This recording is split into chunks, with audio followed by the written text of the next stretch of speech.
the iPhone Air and the iPhone 17 Pro Max. I looked at the two best models and this is the winner. The iPhone Air and iPhone 17 Pro Max are two very different phones that take Apple's handsets to a whole new level. So, which one should you buy? The iPhone 17 lineup from Apple offers some of the largest design improvements the smartphone series has seen in years. The iPhone Air and iPhone 17 Pro Max are two models that show this transition the best. The iPhone Air is one of Apple's tiniest smartphones ever. It's meant for people who want a sleek, compact phone. The iPhone 17 Pro Max, on the other hand, has a revolutionary vapor chamber cooling system and a cutting-edge camera technology that make it even more powerful. Both of these gadgets are fantastic, but they are made for different people. The question of the day is, which one should you buy to drive every day? It's hard to pick, but don't worry, I'm here to help. In this video, I've broken down how the iPhone Air compares to the iPhone 17 Pro Max. At just 5.6mm thick, the iPhone Air is roughly a third slimmer than the iPhone 16 Pro. Although it appears frail, it's everything but, as Apple developed its mobile gadget to be just as sturdy as it is gorgeous. The smartphone's frame is built of grade 5 titanium, a material recognized for its great strength and corrosion-resistant characteristics. Ceramic shield protects the rear of the iPhone Air, allowing it to better resist harm. On the front, Apple chose to equip the screen with ceramic shield too. Thanks to this material, Apple says the display has 3x better scratch resistance than prior generations and improved anti-reflection properties. As I said in my iPhone 17 series comparison essay, the iPhone Air isn't as feature-rich as the higher-end devices. This may be a controversial opinion, but I think the device's lack of bells and whistles will benefit users since they'll enjoy a more streamlined experience. For instance, it only features a single 48-megapixels fusion lens as its rear camera system. According to Apple, it enables the equivalent of 4 lenses with users able to snap images in both 28mm and 35mm focal lengths. You won't have to fool around with the settings or learn what the cameras do. It's all compacted. Another modification relates to cellular connectivity. The iPhone Air relies only on eSIM technology. Carriers continue to increase support for eSIM at a consistent rate, so this isn't too big a hindrance.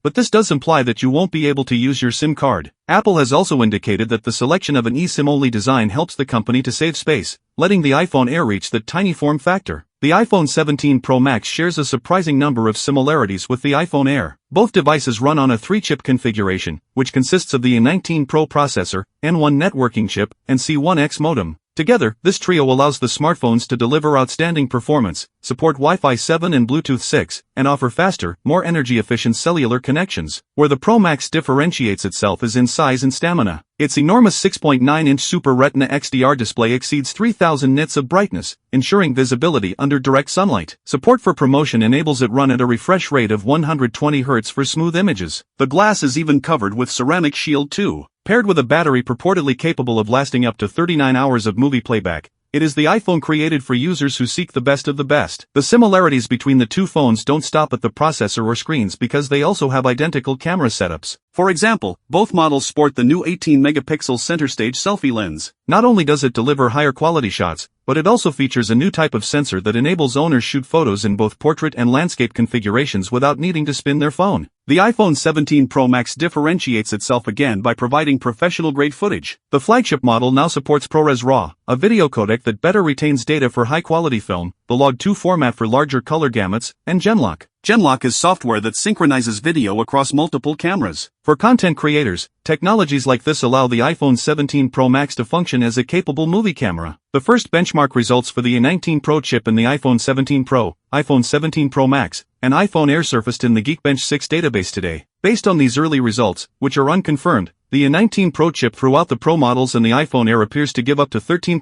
to 15% higher multi-core CPU performance compared to the A18 Pro chip in the iPhone 16 Pro models. On the graphics side, the A19 Pro provides more significant enhancements. Based on early metal results in the Geekbench 6 database, again unconfirmed, the full 6-core GPU edition of the chip in the iPhone 17 Pro models is up to 40% quicker than the A18 Pro's 6-core GPU. In the iPhone Air, the A19 Pro chip has a reduced 5-core GPU, and one early metal score indicates it is being roughly 15% faster than the A18 Pro's 6-core GPU. In its iPhone 17 Pro press release, Apple claims the A19 Pro delivers up to 40% better sustained performance compared to the A18 Pro. When coupled with the Apple-designed vapor chamber, A19 Pro enables iPhone 17 Pro and iPhone 17 Pro Max to give up to 40% greater sustained performance than the previous generation, perfect for gaming, video editing, and running big local language models. The 6-core CPU is the fastest CPU in any smartphone, and the 6-core GPU design incorporates neural accelerators embedded into each GPU core, a larger cache, and more RAM than an A18 Pro. it is not quite clear if that assertion pertains to CPU or GPU performance. On its iPhone 17 Pro product page, Apple provides more fair comparisons. There, it says the A19 Pro offers up to 20% quicker CPU performance compared to the 2-year-old A17 Pro chip in the iPhone 15 Pro models. That means the A19 Pro would deliver sub 20% performance gains over the A18 Pro. Therefore, the Geekbench findings showing a 13% to 15% year-over-year boost in CPU performance would likely prove to be true. As always, benchmark results and real-world performance are not fully equivalent. Not only is Apple expected to make a huge design shift with the iPhone 17 series, but now we have the skinny arms race going at full blast. The iPhone Air incorporates the new camera bump design, but considering it houses only one camera, the overall look is not as radical as with the other models in the portfolio. We're talking about a single thin bar across the back, much like a Pixel phone. The iPhone 17 Pro Max situation is different, since the camera bump contains 3 huge lens rings. Consequently, it's significantly wider, giving the phone a rather unusual design. Design is subjective, but the iPhone 17 Pro Max might not be the prettiest iPhone ever manufactured. Apple calls the new camera housing Extended Plateau. Apple has introduced their non-Pro iPhone 17 model to the contemporary display world with 120Hz ProMotion. Finally, it is an improvement long delayed, but rejoice, all new iPhones will be buttery smooth. Now all models in the range include dynamic 120Hz refresh rates. In terms of screen size, the iPhone Air comes equipped with a 6.5-inch OLED display and outstanding peak brightness figures -3000 nits. The iPhone 17 Pro Max preserves the display size of its predecessor at 6.9 inches.